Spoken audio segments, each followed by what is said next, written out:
Mitch Sherman, The Athletic, on the Connor Happer Show, on 1620 The Zone. You can play.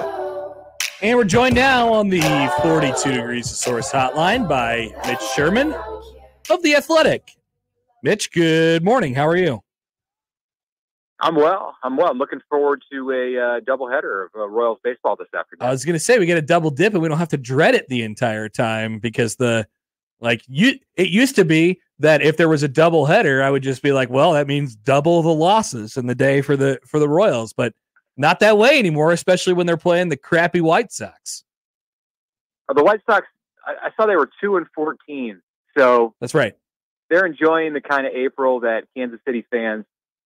It might even go beyond what Kansas City fans are accustomed to. Yeah, I think it does. Like in their case, there's actually no hope. Where in Kansas City, you always there was always something that you had to hang on to. But in this case, I don't think there's any hope. So yeah, what their attendance will be in July. Oh boy, not very good. I can't imagine very good. Okay, Mitch, let's go on to some football things here. As there was an open period yesterday. Got a couple things out of that. Matt Rhule talking about he even makes Nebraska's lack of activity into and out of the transfer portal sound kind of interesting because of the way he kind of frames things up. He talked about how it didn't.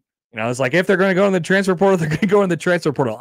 He just projects so much confidence in what they're doing and in their plan when he talks about player movement in this era. It's honestly, I think it's pretty refreshing.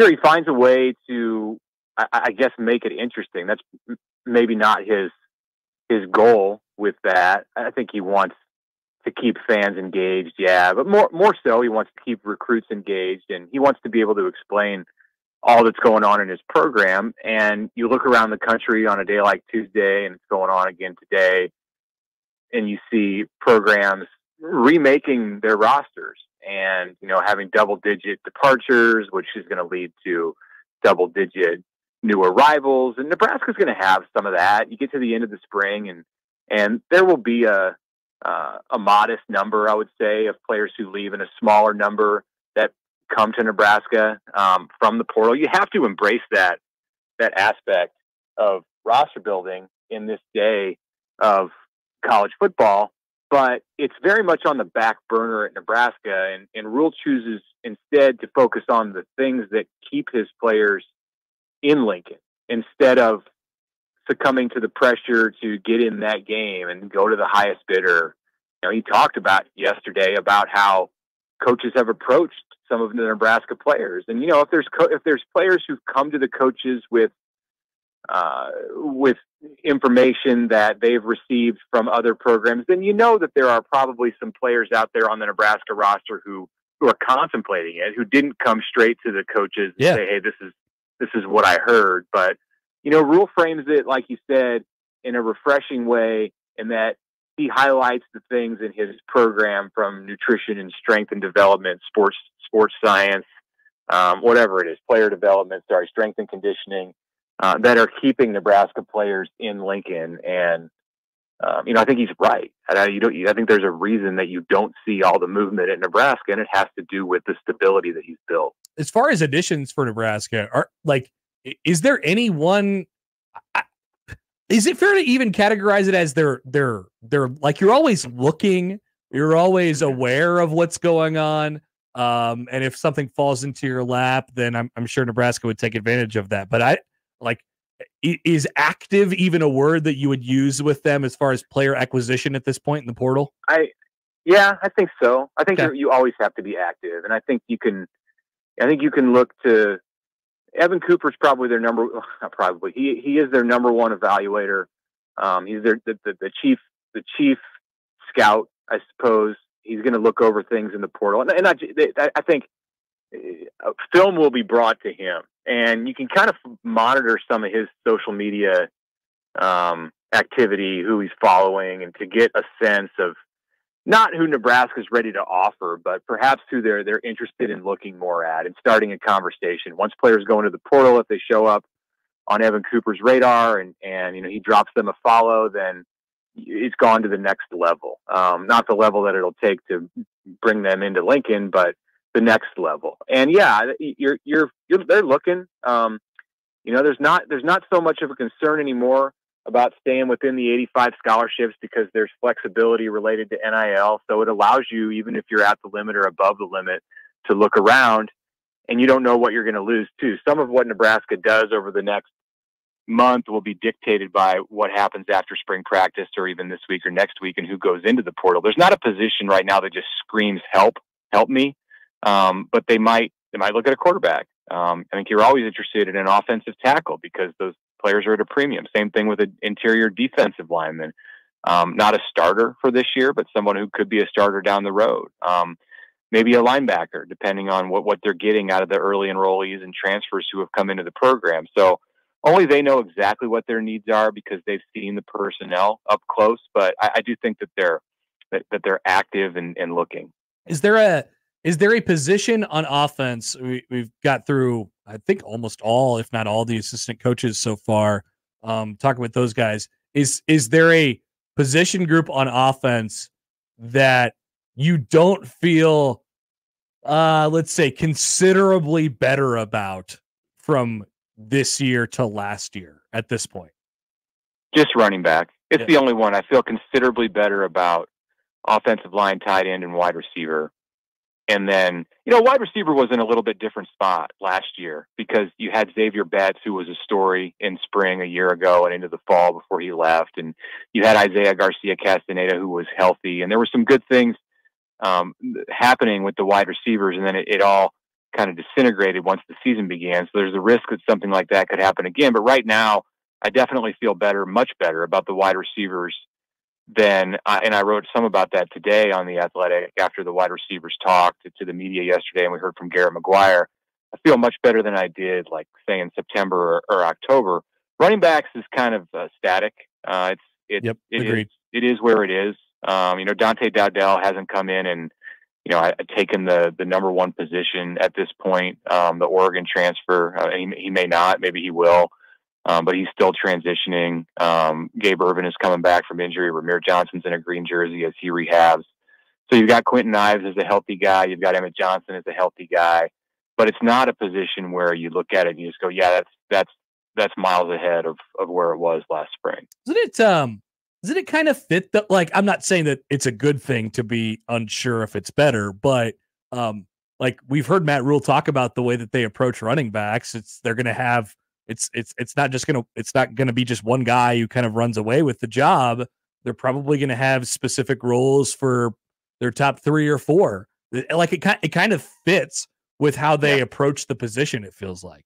I think that's just running backs in general and at most levels of football, with the caveat being that if you get a player, like if you get one of those Alabama backs from the past few years or the past decade and a half of Alabama backs, then you're going to make him the featured guy. Part of the reason I think that NFL teams and college teams have primarily gone to a by committee thing is just because it's hard to hold up in football today as a running back who can take the kind of pounding that they do from bigger, faster defensive players and the way defenses scheme, that in order to keep your players healthy, you have to have an approach with multiple backs, unless you have a truly special player. And certainly if Nebraska finds one of those guys, then that talk about using 3 or 4 or 5 will go out the window. But right now that's where they're at. And considering their situation, they have depth. They don't necessarily have someone who stands out right now on April 17th. It's a good position to be in. Hey, before we let you go, Mitch, I wanted to ask you about Husker baseball. And I say this with a little bit of knowledge because we got up to this point this morning on our podcast. How close are you to hitting the panic button on Nebraska baseball? As I told you, I'm getting there. I'm inching toward it. My hand is creeping toward the big red panic button. It's 5 out of 6 games Nebraska's lost now. since the Sunday against Ohio State at home when things were looking good. 6 out of 9. You've seen them lose 3 consecutive Tuesdays. The Big Ten doesn't leave margin for error.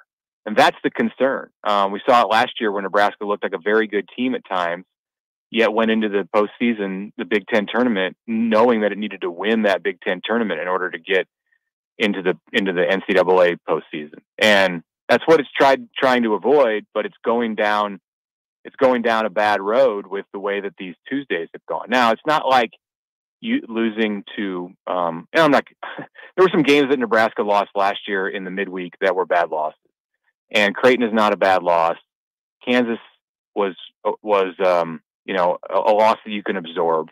But you have to win some of these games. You really need to win more of them than you lose, which leaves Nebraska with little margin for error over the rest of the regular season when it comes to the midweek games.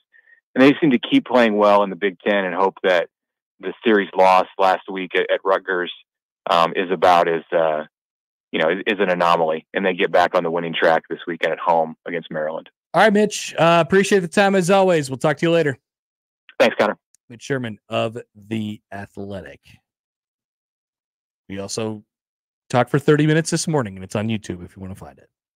Just saying. We're also on YouTube on this show right now. So watch this show. You're always talking to Mitch. There's just content, there's just out there. Yeah. Connor flushing toilets. That's also out there. Yeah. I think that's a video that's about to, it's going to have a delayed fuse. Yeah. It's going to pop. Like the lemons on Wolf of Wall Street. Oh, okay. You really did watch this movie recently. Yeah. It's going to have a delayed fuse. And so then in a couple of years, people are going to find this video in the depths of YouTube. They're going to be like, this is the coolest thing I've ever seen. Mm-hmm. That's exactly what's going to happen. And we'll be ready. We'll be ready for it, and we'll be ready to monetize it at that exact moment. Yeah, he's right. I'll tell you what though. While I don't think I'm as concerned maybe as Mitch is, he's right about one thing. It is a very, very thin line in between. It's the same case with the Big East for the record. Very, very thin line in between winning your conference completely and then being a 2 or a 3 in the NCAA tournament and feeling really good about your standing, and then not making your conference tournament as a whole. Even more so in the Big East, where only 4 teams make it. In the Big Ten, at least there's 8. And so it can get crowded in there really fast, especially when you're not Nebraska and Creighton. Neither of those teams are considerably better than anybody else in their conference, right? They might be the best teams at the end of the day, but neither of them are considerably better than anybody else. It's just, can you find a way to squeak a couple out? So yeah, the line is definitely very thin. It gets scary if you start dropping. Oh, we lost 2 out of 3 this week, and we followed up with another loss 2 out of 3, and we lost in the midweek game, and all of a sudden you've lost 8 out of 9, and you're like, oh boy, what's going on? So it could develop into that really, really quickly. All right, we will come back. Josh will bring you the odd news. A reminder to get your questions in for the tweet bag because we have $50 to Woodcliff Restaurant for you. It's all on the line at Happer Show. Get your questions in. That's the only way you can win. Or, of course, you can get the half-off deal on Friday at 9 at 1620thezone.com. But why pay for it when you can just get it for free here by asking a question? Yeah, seems a lot easier this way. Indeed. So we'll have that coming up at noon. The odd news is next on 1620 The Zone. Last night we saw the first couple NBA play-in tournament games and a couple more tonight as bad teams will have a chance to play their way into the postseason. So it only seems right that new customers on FanDuel could play their way into $150. Just place any $5 bet and you'll get $150 in bonus bets, win or lose, to use during the NBA playoffs. So we have a couple series that are set. If you'd like to bet the Nuggets to sweep the Lakers clean in 4 games or just a gentleman's sweep, you could do that on the FanDuel Sportsbook, or individual props, first basket, scores, rebounds, points, overs, unders, and more. Head to FanDuel.com/Happer and get started right now. That's FanDuel, official sports betting partner of the NBA. 21 and over, present in Iowa. First online, real money wager only. $10 first deposit required. Bonus issued is now withdrawable bonus bets that expires 7 days after receipt. See terms at sportsbook.fanduel.com. Gambling problem? Call 1-800-BETS-OFF. For the Jays, the Huskers, and even you Jayskers, we are 1620 The Zone.